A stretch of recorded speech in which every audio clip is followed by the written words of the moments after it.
చెందిన మధ్యలో కూడా మన గ్రామానికి అయితే రావడం జరిగింది. సో మనతో ఈ గ్రామ సర్పంచ్ గారు మనతో ఉన్నారు. పేరు వచ్చేసి హన్మకొండ మనోజ్ గారు. సర్పంచ్ గారు ఈ గ్రామానికి ఎలాంటి డెవలప్మెంట్ చేయబోతున్నారు వారి మాటలు తెలుసుకునే ప్రయత్నం చేద్దాం. నమస్తే సార్, బాగున్నారా? బాగున్నామండి.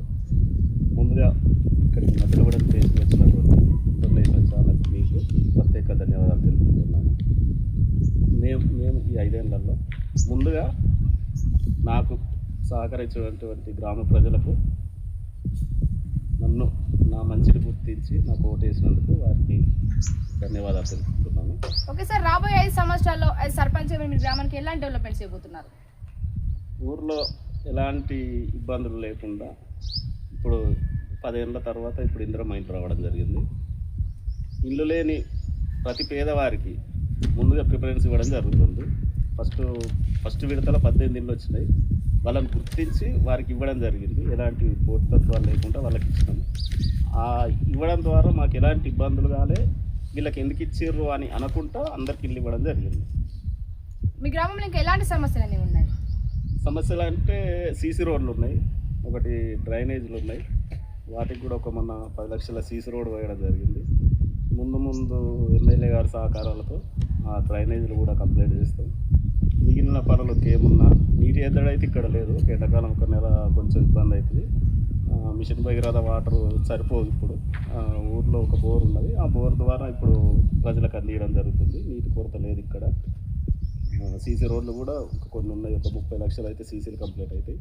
ముఖ్యంగా ఏంటంటే మా గంగిరెద్దుల వాళ్ళు ఉన్నారు ఇక్కడ. వాళ్ళు ఏంటంటే వాళ్ళ కుల వృత్తి ఏంటంటే ఎద్దునాడించుకుంటూ వాళ్ళు ప్రతి విలేజ్ తిరగడం జరుగుతుంది.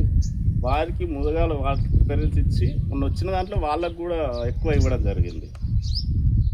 మీ పాలకవర్గం మీతో ఎలా ఉంటుంది సార్?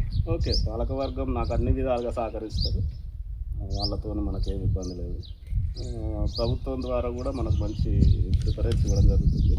మేము కాంగ్రెస్ పార్టీలో నాకు ఓటకు వచ్చిన నుండి మేము పార్టీలోనే ఉన్నాం ఎట్టుకోకుండా. దానికి పైనుంచి కూడా మాకు అన్ని విధాలుగా సహకారాలు ఉన్నాయి. వాళ్ళ సహకారాలతో మేము ముందుకు వెళ్ళిపోతాం. అంటే మీరు కాంగ్రెస్ పార్టీ అధికారంలో ఉండగా సర్పంచ్ గెలవడం మీకు ఎలా అనిపిస్తుంది? చాలా నాకు ఫస్ట్ ఏమని ఉండేదంటే ఒకళ్ళతో చేపిస్తా, నేను చేసేదానికంటే నాకు ఏంటిదంటే ఒకళ్ళతో చేపిస్తే నాకు సంతోషంగా ఉండేది. అది నేను అనుకోకుండా నన్ను జనం ముందుకు గురించి ఆ ఓట్ల ద్వారా నన్ను గెలిపించినందుకు వారికి మరొకసారి ధన్యవాదాలు.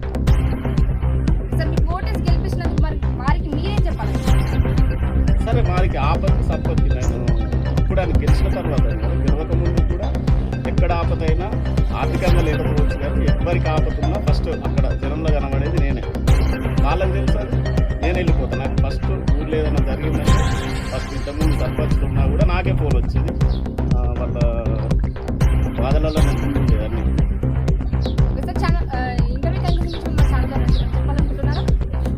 ఈ ఛానల్ ద్వారా ఇప్పుడు ఈ జరిగే గవర్నమెంట్ కావచ్చు, కేంద్ర గవర్నమెంట్ కావచ్చు, ఒకటి మొన్న ఏం జరుగుతుందంటే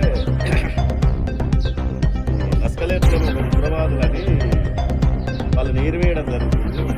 అది నా దృష్టికి ఈ పల్లెటూర్లలో అయితే వాళ్ళు ఉండడు కరెక్ట్.